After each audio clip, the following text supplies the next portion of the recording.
Mimi naitwa Mwalimu Mbawala,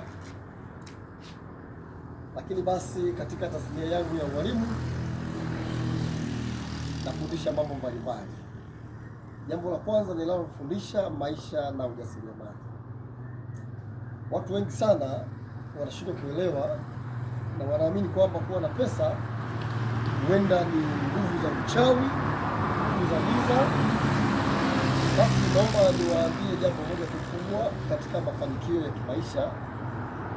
Mafanikio ya kimaisha yanahitaji sana nidhamu binafsi. Ukikosa nidhamu binafsi, hata uwe mchawi namna gani, wewe huwezi kuendelea. Kwa hiyo ili mtu uendelee, lazima uwe na nidhamu binafsi.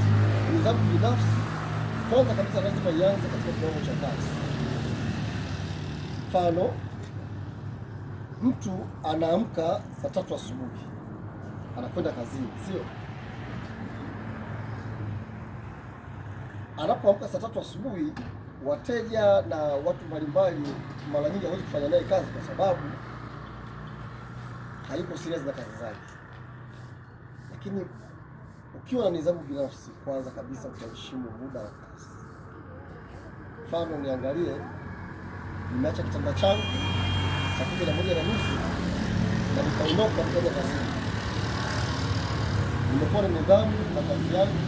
Kwa hiyo ili niweze sasa kuendelea, lazima nihusishe muda wangu wa kazi katika kutoa mzima. Niko hapa sasa nasubiria wateja. Hii ni nidhamu.